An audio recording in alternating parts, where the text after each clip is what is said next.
I'm gonna let you just kind of take it. You talk us through whatever here is on the screen and teaching points and anything else that you might think would be helpful. Yes, sir. Love to. So the first drill I love to use is called active hand drill. Most of the ball handling drills that I do perform with players that we do with our team is done with a heavy ball, similar to how baseball trains with the heavy bat, speed of velocity of the swing, similar to the same thing with ball handling, right? So I just call this offhand, active offhand. So whenever I reach, they have to explode out by using this offhand to get inside the defender's body. Then now we just focusing on controlling the driving lane to the rim. Similar, same thing. The combo, they oftentimes can mix it up. Every player is different, but the overall focus in this one is just completely using your offhand whenever I get into your body.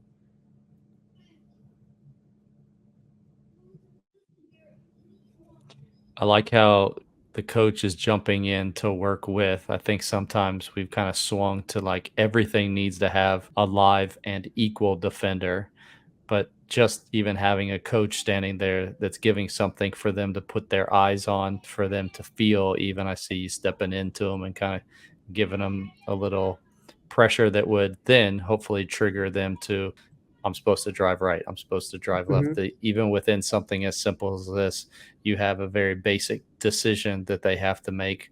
It goes along with the skill, even though obviously the skill is the biggest thing that you're trying to rep here. Absolutely, and I think especially for smaller guards, guards at our level, like being able to play through that first bump Hmm. on your drive is super important, right? Not to stand up, keep your shoulders low, and just take the first initial bump, especially when you jumping from the college to professional level. Guys are bigger, stronger, faster. So being able to just take the bump, everything isn't going to be pretty, but just being able to take the bump and to continue your drive and keep your eyes up on the basket. Are you talking much like finishing moves with these guys, or is it this level like they have finishing packages and you don't really have to talk specifics? In this drill specifically, no, I'm more so worried about the first part of it. But most guys, we watch based on what they naturally do. Maybe he's a 2 foot jumper, or 1 foot jumper. Then we find finishes that fit their athletic ability, and that just creates buy-in for them and things that they can naturally just add on to their game. Then here from the corner, same thing. It's just off the bounce, and whenever I jump into their body, they're using their offhand to control the driving lane to get a good finishing angle at the rim.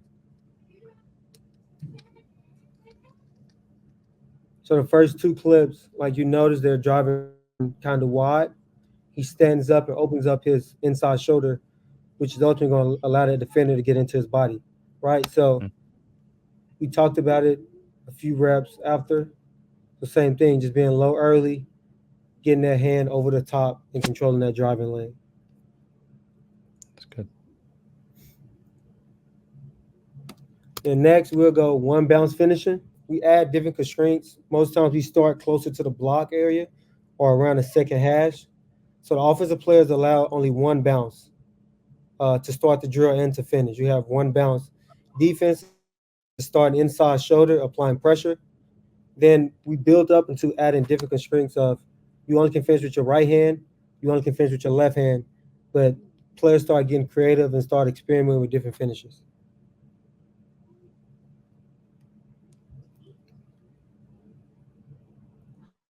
So this one specifically, who's at the point where you have to find a way to finish with your right hand only after your first bounce.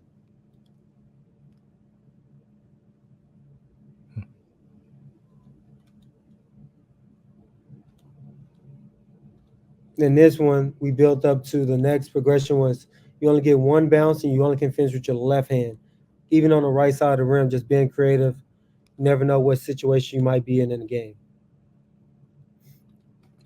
So my second favorite is starting at the free throw line, one-on-one advantage finishing as well. Now it's more live. The offensive players dictating the drill. So ball handling wise in the stationary positioning, we're more so worried about the cadence of the bounce, right? Just being creative with your bounce, disrupting that defender's timing. Then the second thing, once we begin to drive, is just controlling the driving lane to the rim.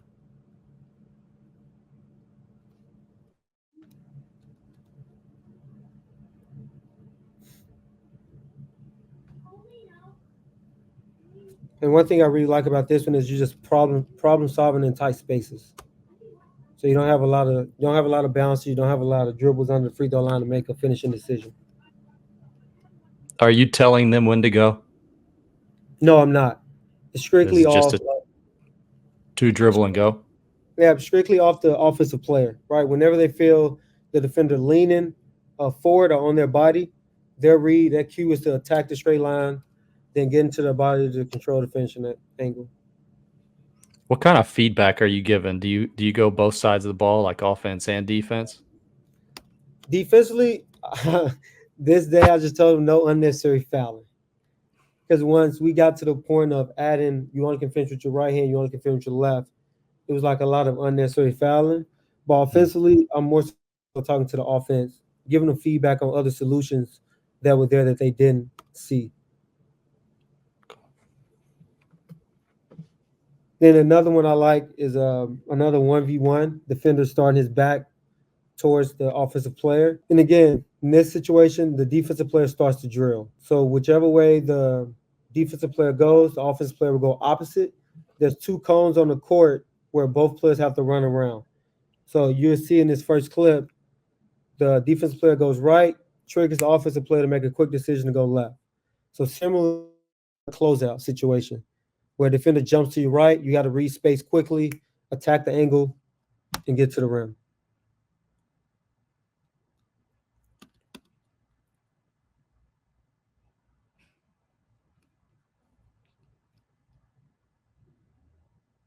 And I'm assuming you can just adjust kind of the width of those cones to create what kind of advantage that you want. Yes, sir, correct. So Cool. these were pretty close, solely because I just wanted to focus on the first two or three steps out of it.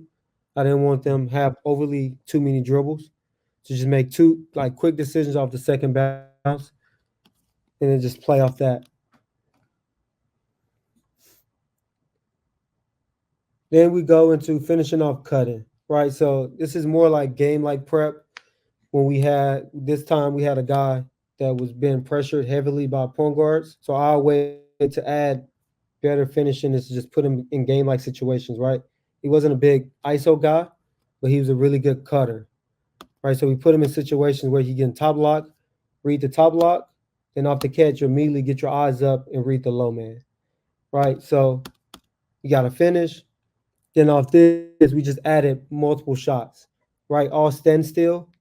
In these situations, you can always change the constraints. It can be a contest, it can be a different shot from a different spot, just using different things to keep the player engaged.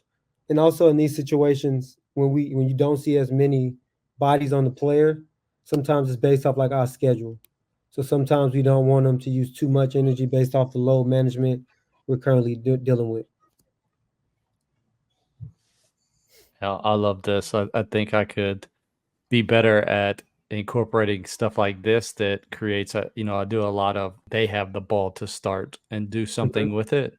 Hmm. But, cutting such a huge part of the game that I think that helps with, like, the off ball and reading their defender to get open rather than just the old, like, V cut and start the drill type thing, but Hmm. different using different types of cuts and then finishing with the shooting. I haven't thought about that, like, incorporating that aspect of it. So, like, they have to we see how many perfects they can get where they can score off the cut and then hit 3 shots in a row or something like that just to kinda mix things up. I like that a lot. Absolutely. And I think especially when you're dealing with high level shooters, just constantly finding ways to challenge them with number games or conditioning or time shooting is always good to get their competitive edge rolling. Now we'll just flow into like the DHO. So we started with everything being in like on in hand. We went cutting, finishing, but now like I like to kind of flow into actions, right? So that's kind of like how I build up. Now we flow into like a simple DHO, finishing. All everything was going right. Everything had to be a right hand finish. Control your driving lane. The defensive player is going to start with the ball, dribbling over the top of the cone. Offensive player is obviously cutting over the top and trying to maintain the advantage by turning the corner with speed.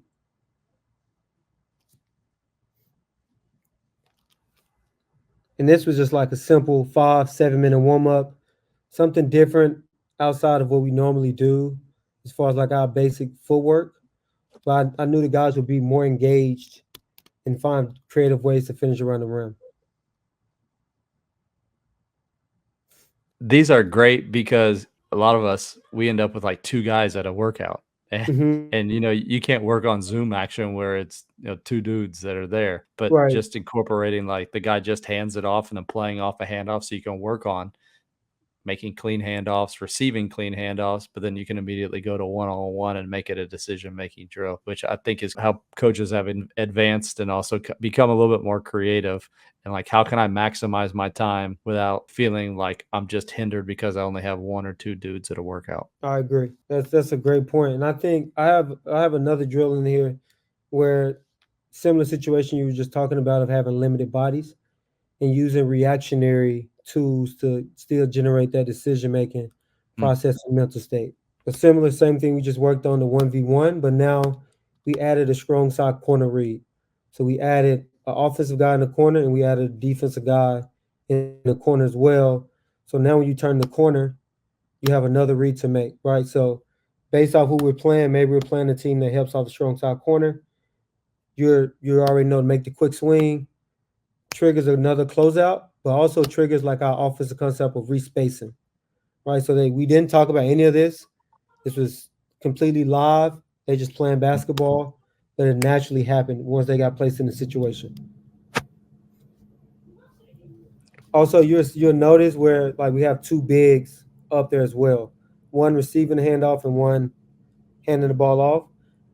I'm a big component of allowing guys to experiment in different areas of the floor and in different situations because defensively it makes them better because they understand how everything feels. They understand how guards think. They understand the reads from the perimeter. So now when they guard it, they have an understanding of what they're seeing and can make a correct defensive decision.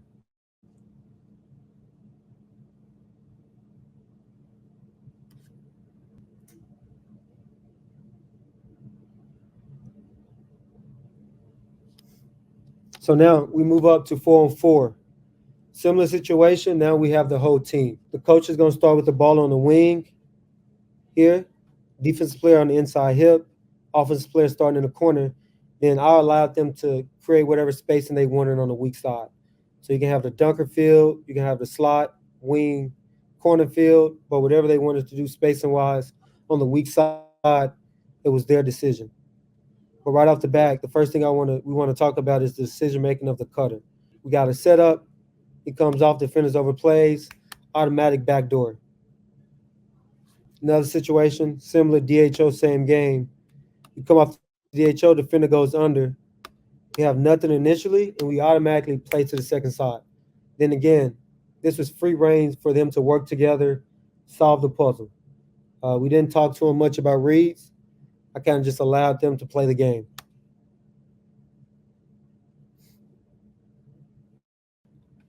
So continue to add on to more drills we just talked about. So we talked about the 1v1 advantage finishing drill earlier, where the ball was just in their right hand, defender was on the inside hip. On this one, it's the same game, but now the offensive player is starting with like a rhythm bounce, right? So in this sequence, we use like the James Harden setup, like the between cross or the machine gun between the legs. In same situation, offensive player dictates when the drill goes.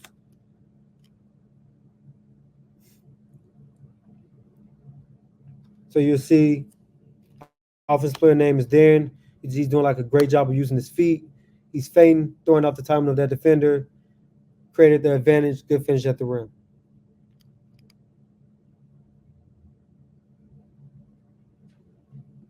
Then now you'll see I switched Darren's matchup, right? So now Darren has a big instead of another guard. So that kind of changes your reads and how you want to attack based off the size and speed of the defender.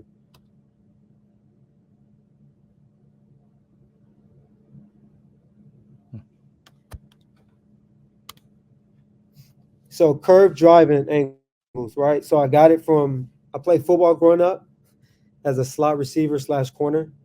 Um, and offensive lineman always ran around the hula hoops to get mm. to the quarterback. You start in like a 3-point stance. You start low. The offensive defensive lineman coach gives you cues of keep your inside shoulder low, hip hand to the ground, just different cues. So that's kind of why we got the idea from of curved driving lane angles, right? So you start on the opposite elbow and you're using a mini circle as your line. So defensive player should not go inside the line, and offensive player can't either, right? So we just driving along the line. Offensive player starts to drill. You can start with a live bounce, or you can start with the ball in your hand. A similar same thing. You plan one-on-one decision making.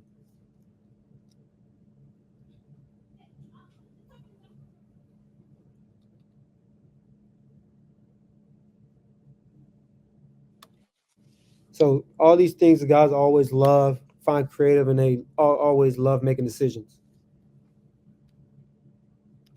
I've got a lot So, of youth coaches who mm-hmm, follow, and I think that kind of thing's important. Just kids learning to run in angles. I know that some coaches may look at that and be like, nobody does that in a game. Nobody cuts across the top of the circle. But right. I think there is an element again of player development that, especially if you're working with like younger kids like that, Mm-hmm, you just mentioned these are these are young men. They're men though, and like they're having fun out there. This is something that's fun, but it's also helping their motor development, especially if you're working with the younger kids, as they're learning to and being able to run. Even if you had something like they ran around the top of it, came to a quick stop, and then had to turn around and run back the other direction, right. and then finish back on the other, like being able to change directions quickly and that kind of stuff, which Mm-hmm, is a bigger conversation. But you just said you played football. Like the argument for playing multiple sports and your body developing and being able to adjust to, for football, running the post route or running a slant or something when you're running in a straight line, and then you turn and you run in a diagonal or turn and run sideways or something mm-hmm, like that. Like being able to train motor development different ways that is also fun is mm-hmm. applicable even for top levels. Yeah, I agree. And I got the idea from when I worked with Tyler Ref. We did this like things like this a lot with little kids. Mm, Most times we would just start from the corners. So like you just said, we have a lot of youth coaches, right? We would just start from the corners, and Tyler would do a great job of setting cones up from like the 3 point line to like the lane line, of like in like a oval type shape where it's like wide. So it's almost forcing their body into that driving angle that we're currently working on now. So that was cool. one way we did it then, and it's been working well ever since. So I think it's very productive. So we continue to move on to the rim decision. So this part of it was reactionary, right? So we starting at the elbow. So we starting off the triple threat, basically just reverse pivot, open up. After that, they just reading and playing the game. Only thing I emphasized here was aggressive rips and sweeps, right? Reading the defender's hands, moving the ball aggressively, then attacking whenever you feel like you have the advantage or you're on balance to attack.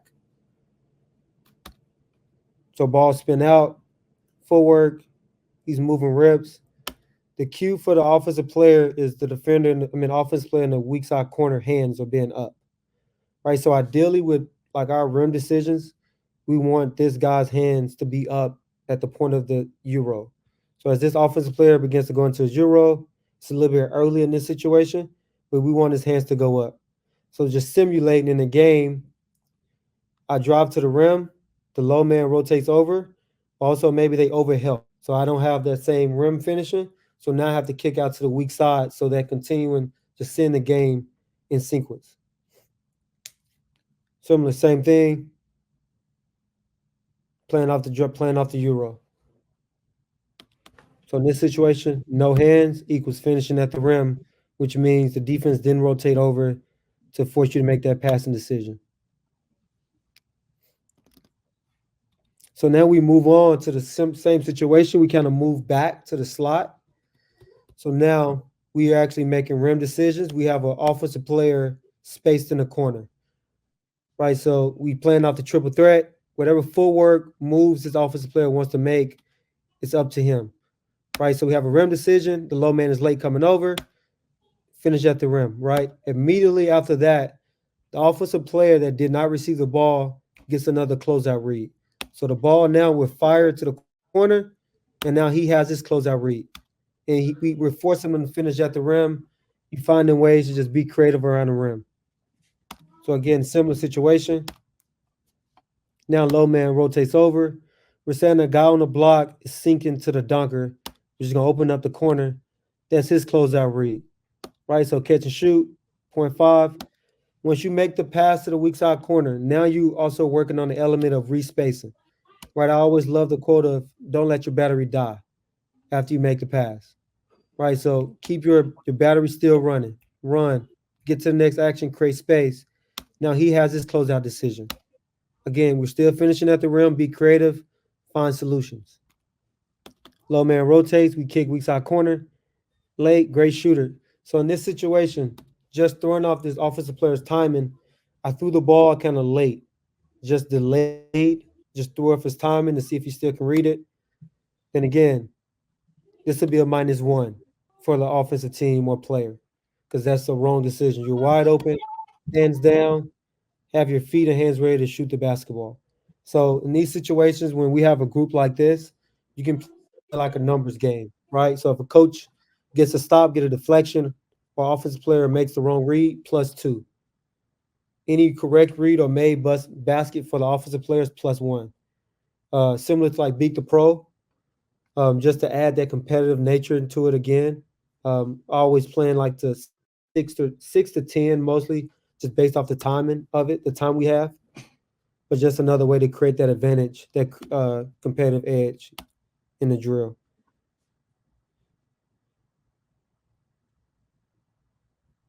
Then I run them off. Again, find another way to finish at the rim. Yeah, I know a lot of coaches, like we just talked about, you have mixed groups or two people in a group. In this situation here, was working on just breaking down pick and roll. So the only block or scripted thing we had in this segment was the ball handling for the point guard, solely because I just wanted him to get a feel. He was coming off injury, so he was just trying to get his feel back with the basketball, right? So we just broke it down in like a pick and roll situation, kind of awkward, but it's like he snaked it. The big now has to redirect his rolling angle, right? So on the snake, now the big has to dive wider. You got a pocket pass. Now the roller or the big now has a rim decision to finish at the rim. He decides to spin versus the low man. You got to finish. Immediately after you make your pass, again, you have another decision to make, right? So it's going to be a quick toss. You just playing off of it, just get going. I'm not really focusing on speed, just more so just intent of your work.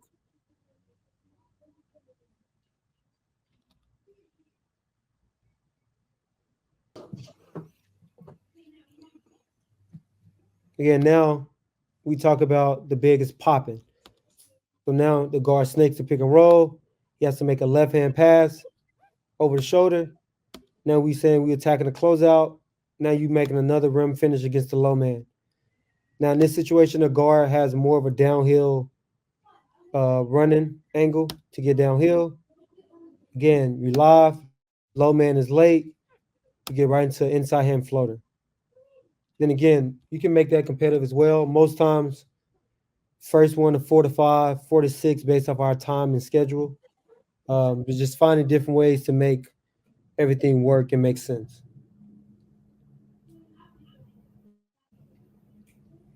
Pick and roll with again big and a guard, right? So the cue for the big in this situation, that was preparing to play a team that's playing against the ice, right? So immediately once the big sees the guard's foot flipped, his read automatically is to roll. Like you're diving out with speed, force the weak side to pull over. Now for the guard, has two decisions. He can make the early pocket pass, or he can throw it over the top for the lob. So both offensive players are making decisions together, and it has to flow seamlessly. So boom, he decides to make a pocket. The reason being, the defender's hands are high, the window's open, we have a rim finish. Again, same thing, ice, ice, ice, big dives. Now he's rolling behind. So in this situation, the guard didn't have an angle to make that pocket. He throws it over the top for the lob. So now you'll see as we're working versus weak. So similarly, same thing, players working together. Same thing, roller behind, we working together, build that camaraderie. So now we talk about Gortat screens, right? So we broke it down to them. We're playing against a drop, right? So the drop triggers our Gortat, right? So that triggers the dribble hold, a hostage dribble for the guard. Then immediately what we're telling the big right now is to dive right at the numbers of the big that's in the drop. Your thing is to hold, don't continue to move your feet because there's strong chance they may call offensive foul or moving screen, right? So the guard has to be patient. He get a rim finish.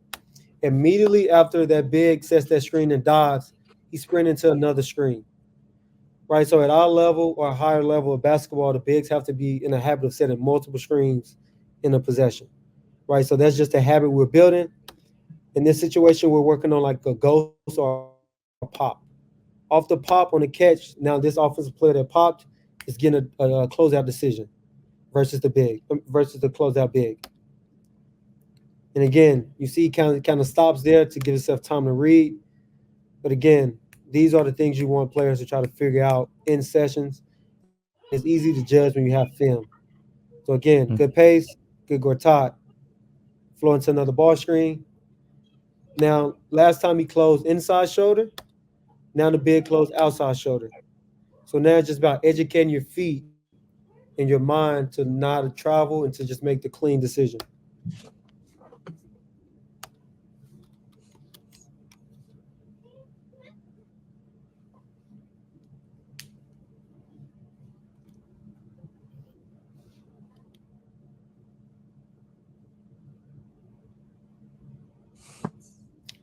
So towards the last part of it, now we have group pick and roll. So this is more so preparing for a game. We know a team is going to ice. We use the practice players as guided defenders, but there was a live element in it as well to end the drill, right? So this game was prepared to flip the angle of it, allow the guard to get downhill. You have your pocket pass, right? Immediately, now the weak side can make a decision to either stay or you can drift down to the corner, right? The big has to locate where that weak side offensive player is. You got to catch and shoot. Immediately, another ball fires, and we triggering a lob to the big. Once the guard makes the final pass, the drill finishes with a live one-on-one. So we give them free reign to do. You can play off a closeout situation, you can pull out ISO, you can go into a post. But most times we give them like 3 to 5 seconds to kind of get in their bag or to create whatever offensive advantage that they would like to create. Again, playing to the weak side, ball fires, automatically triggers another drive. Got a rim finish, relocate, and we're quick into a one-on-one. I mean, we're not really structuring or saying much about shot selection. It's more so them just playing the game. So in this one, the post now gets the one-on-one. So everybody gets a chance to work on their game, be creative, and work in like a random environment.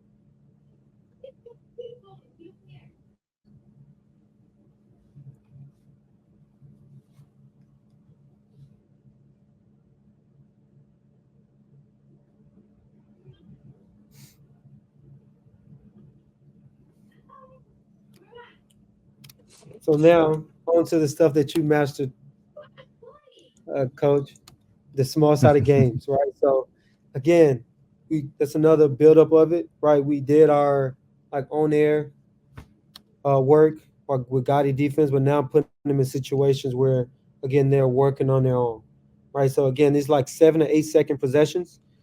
The defense is allowed to do whatever they want to do. Offensive team, y'all work together to do what y'all want to do offensively, right? So you'll see some pretty good clips here of guys just seeing the coverage, then automatically just getting to the next action.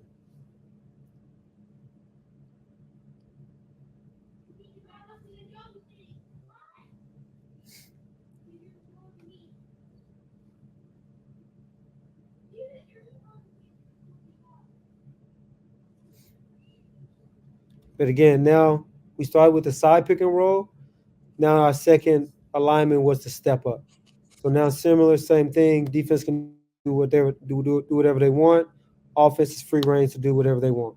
Just working together to make a good sound decision.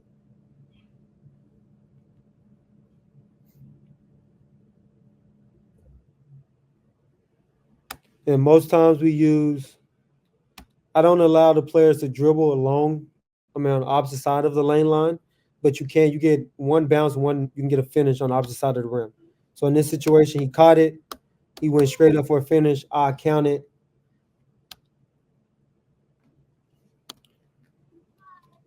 Then for the bigs, right? Still talking about decision making. So this one is 2-on-2. We have big DH on the big, right? We have the nail. So the guy on the nail will obviously be guarding somebody on the weak side slot or wing area. Then we have a low man down near the block, and we often play in the weak side corner. So you have your step up. So now the read is okay. If the nail is there, if I don't see his body in front of me, I'm driving. I'm putting pressure on the rim. Right? We take another bounce. Now I see the low man. Right? So we're working on all elements of decision making. You got the nail, you got the low man. Now we kick to the weak side. He has a closeout decision to make. Right? He's 6'9", lay hand, shot. Immediately after your pass, again, similar to what we saw earlier with the guard, the big will get a mid post catch, or he'll get a perimeter corner catch to play off a closeout.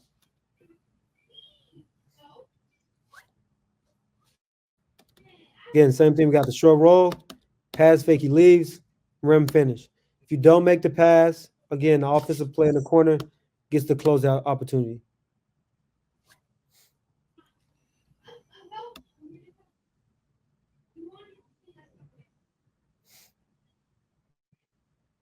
And all of these, all the players must finish at the rim. So now we have, you saying a nail or they recovered. Now you play to the second side, right? So now we have, again, decision making on the weak side. He's late, shot. Once you hand off, you respace. Another ball fires again for another closeout decision.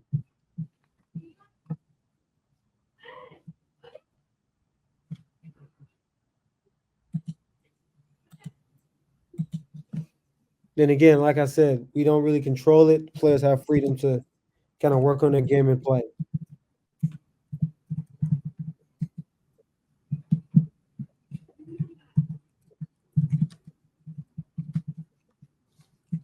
And lastly is the 4-on-4 decision making team drill. We saw it a little bit earlier in the DHO, but this one is kind of based off the driving one that we talked about earlier with the defender starting on your weak side hip. Then offensive player starts to drill whenever they want. Then the weak side can space however they want. If you have a defensive coach that wants to focus on some defensive elements and triggers certain rotations, we've done that as well. We've kind of almost used it as a shell drill at times, right? So it triggers the low man rotation. We have to sync, then creates some type of rotation on the backside. But again, same thing, 4-on-4 decision making. They're working, they're playing together. So now we changed it. Now the defensive player starts with his back towards the offensive player, similar to what we watched earlier. Only thing we said in this one was you have to drive to the right. Right. So sometimes we might say the constraint only you only can make right hand passes in this drill. Or we only can be right hand finishes, or it only can be threes. Right. So that also triggers a defensive rotation and understanding as well. Right. There was a couple times we did it where offensive team only could shoot threes. So which means it was late clock with 14 seconds on the shot clock. Defense has to scramble around to protect the three and force shots inside the 3-point line.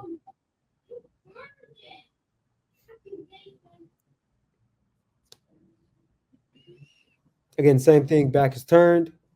Got middle drive. Quick decision. Finish at the rim.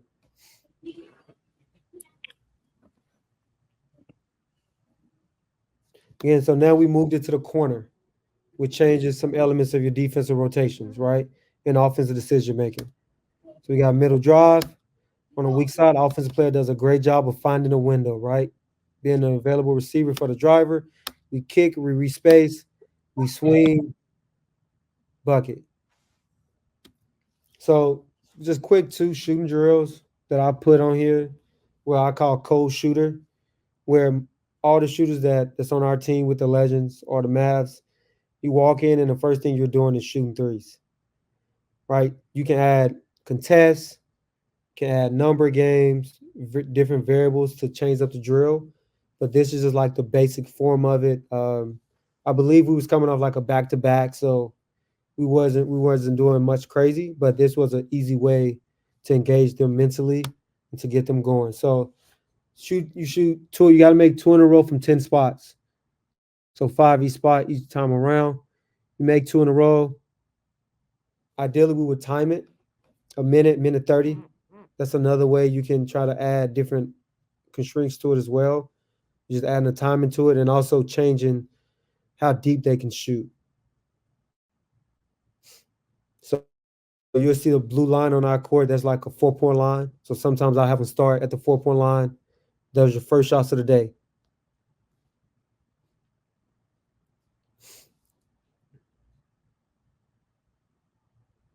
But he'll go around. Then once you make your two in a row, you start back around to come right back around, do the same shots. And this would be cold shooting for us, just right off the bench. As soon as you walk in the gym, our gym be freezing some days, so it's even tougher. Why do you like them starting at the 4 point line sometimes? Just because offensively, that's what we tell our guys, spacing wise, to start behind the 4 point line, just for spacing, like I just stated, and that also generates a different energy and momentum into your shot, right? So So they'll step in 1-2 into their shot. yeah, and sometimes I may have them start, which almost I wouldn't say near half court, but pretty deep, because they're both shooters, right? So for them to get into the NBA, most times those guys aren't going to be ISO guys, right? So most times when they sub into the game, they've been on the bench for like the last 30 minutes, and you're in transition, and now you have to shoot a deep three, and you haven't shot a ball in like the last hour, right? So that's all we're kind of like simulating, just changing up like the range of it as well. Hmm. Then within the same workout, again with shooters, now we put into like an action, right? So we're working on like our flat ball screens that we used a lot this past season. Uh, Now we have an offensive player starting in the weak side corner, and the offensive player setting the screen at the free throw line, or the veer line as we call it. You're just gonna ghost. Then immediately now we add like a passing element into it. Just a quick swing, rhythm shot, boom. You shoot it, rotate.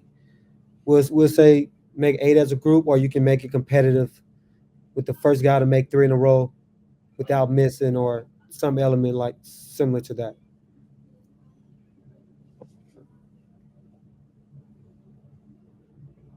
And as we progress, like especially in training camp, we will have a defender on the court, or to be another defensive player on the court, making them actually have to make another decision whether to swing it, shoot it, or drive it.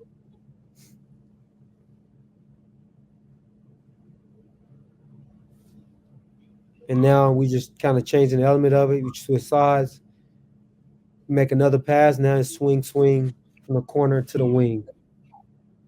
So you're working on both passes you have to make in these situations. But you're also working on like the respacing element for the guy that just set the screen.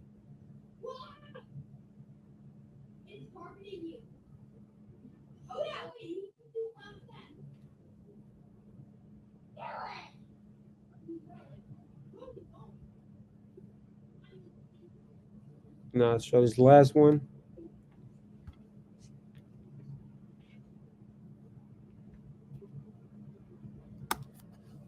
No, that was probably a lot, but I know I That was kind of perfect. just